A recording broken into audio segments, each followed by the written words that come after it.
Well, in our studies, we measured a huge number of biological variables. The blood pressure went up and the heart rate went up, increase in pupil diameter, body temperature, all kinds of hormones. Beta endorphin, prolactin, growth hormone, ACTH, cortisol, also a compound called oxytocin.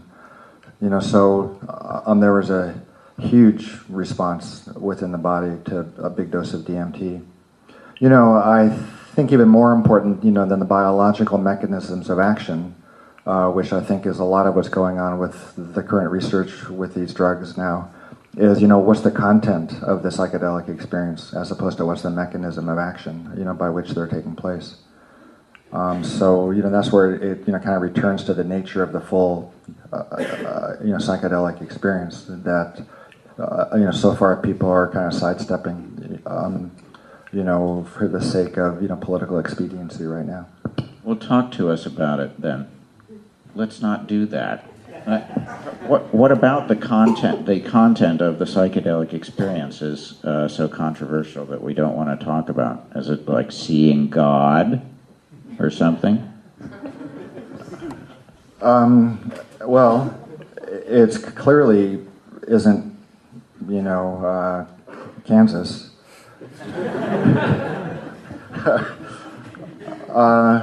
Well, I think as people were describing in the film, you enter this incorporeal world of light where you encounter these overwhelmingly powerful interacting beings, and they're imparting information, you're imparting things to them. It's this interactive, dynamic give and take. It isn't unitive, it's not, like emerging into the white light, although a very small number of our volunteers had that kind of experience. But by and large, it's very interactive. It's quite dynamic. It's quite colorful. It's quite full of intelligent, discrete entities, which are expecting us, interacting with us, overwhelmingly, powerful too. So, that's not going to be on the front page of the New York Times, as opposed to, psilocybin helps increase the acceptance of death in cancer patients. Although that's an important first step. I think at some point, though, we're going to have to, face up, to the fact that you can inject somebody with this drug, and in a couple of heartbeats, they're someplace completely else. Well, okay, yeah, okay. Just following off from what you just said, the interactions that you report that was quite a common theme with aliens or with different entities. What kind of interactions were they? Were they conversations? Was there anything that was said back and forth? Can you tell a bit more about that? Well, all kinds of interactions. Telepathic communication,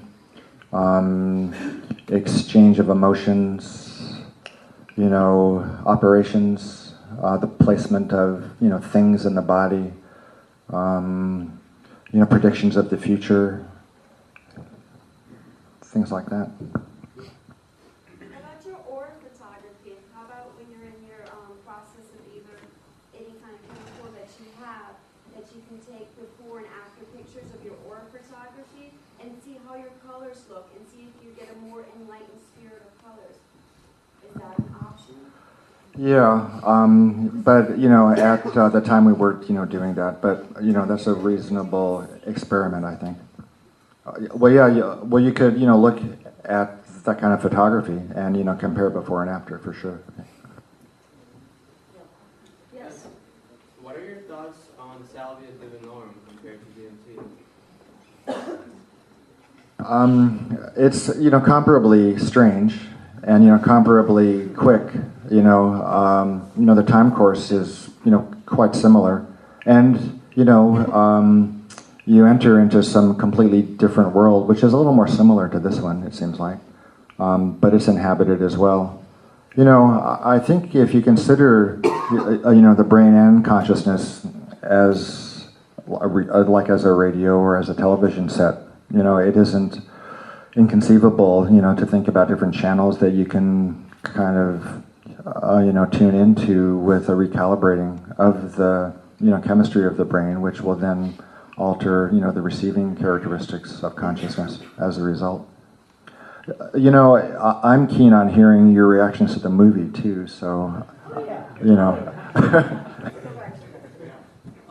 just had a question this whole time. You talk all about how all these experiences you've heard about, have you yourself ever had one? Because, I mean, it seems like you would benefit the most from this research because you've done so much research on it. Well, that's just a question I'm asked, quite a bit. And I suppose what I tell people is if I, talking about, if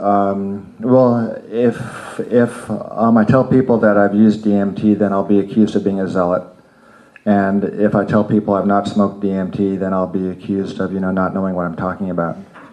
So I just kind of sidestep the issue generally.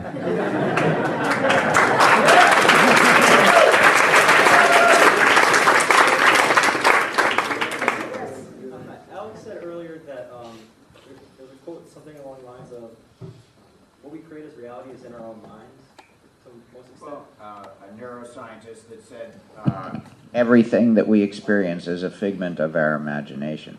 But that doesn't answer the question of what the imagination is, Okay. or what consciousness is. Considering that, when you're doing your studies with your subjects, as you watch them one at a time, did you ever consider that your consciousness could have been infecting their experiments?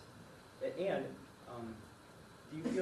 did you ever use any kind of active or passive placebos while administering DMT, or why or why not? Well, it was a pretty close space in that room. There was me and my nurse and the volunteer, sometimes the spouse or the partner of the volunteer. And we worked as hard as we could to be really quiet, quite silent, not interfere or contaminate people's experiences. I didn't really give people all that much in terms of coaching about what to expect, other than that it was fast, and it'll be over quickly, and you may think you've died, in which case, don't panic. And, that's pretty much it. Otherwise, they were free to have their own trip. I didn't, put my hands on them, or, there was no chanting, or there wasn't any music going on, anything like that. I think it's impossible, not to experience some interaction emotionally and energetically, but we did our best, I think anyway, to keep that to as minimal a kind of level as we could. And we gave a number of doses of DMT, and also we gave inert placebo, just plain salt water.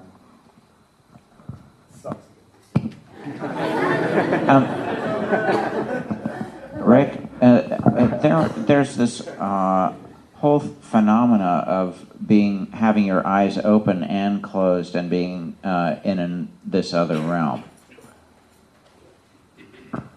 What's that? What's that? Yeah, well, it's confusing, isn't it? If you open your eyes and there's all this stuff kind of swirling around you, and at the same time it's overlaid upon the room. You don't really know what to do. And it was a common reaction of our volunteers in the first, couple of moments to open up their eyes. And that was really bad. So we ended up just, putting eye shades on the volunteers, so that when they did open their eyes, they would still be black and they would still be internally, focused, which was really a godsend, actually. Yeah. Isn't that strange, though? There's this interdependency, or this digitation of the two levels happening at one time. I think that's amazing, because it kind of means that we commonly make this division between the outer world and the inner world, and usually that's just sort of the matter of closing the veil of your eyeballs. And when you close the veil of your eyeballs, and it's no different than the world you're generating or appear to be experiencing. And consciousness, and then you have people on the other hand, like Dr. Ramachandran, who's really digging deep and trying to unite all these different fields, like psychology, psychiatry and neurology.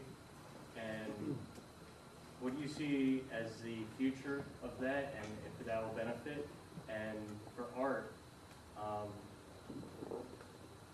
I wrote an article about conceptual art, and I was wondering if, just like Dennis Dutton, if conceptual art has jumped the shark, and how, in a sterile environment like most of these art schools now that really push the conceptual art theory, how can the artists encourage each other to kind of dissolve that and break through and kind of make visionary art the future of art and kind of evolve in the art world?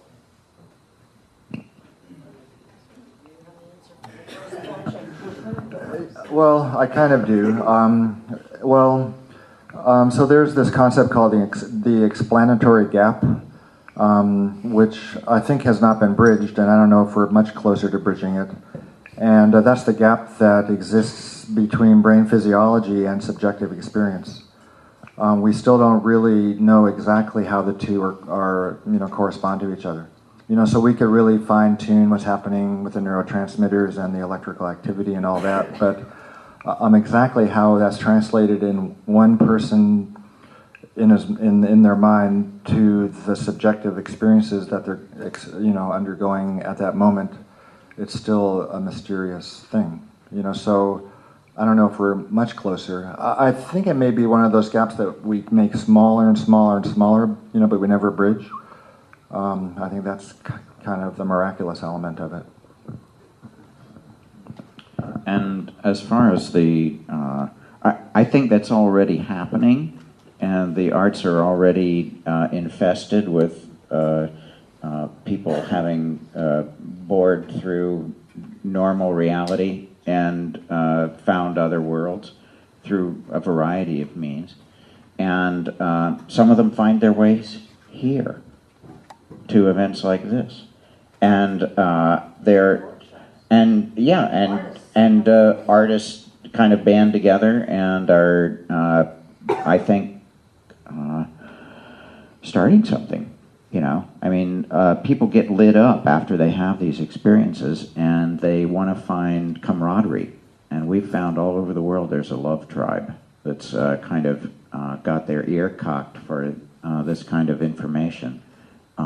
This is news for the human family, even though it's old news.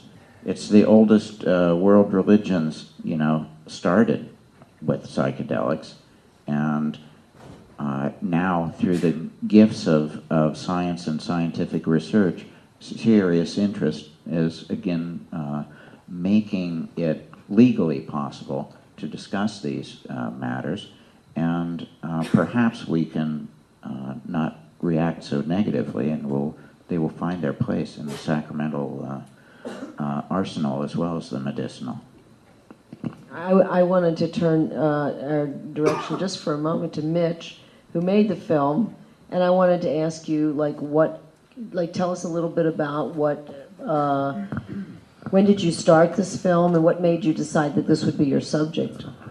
I had my first DMT experience back in 2002, and that was really what changed everything, and that's what made me want to make the film. And it happened almost instantaneously of coming back to this waking reality.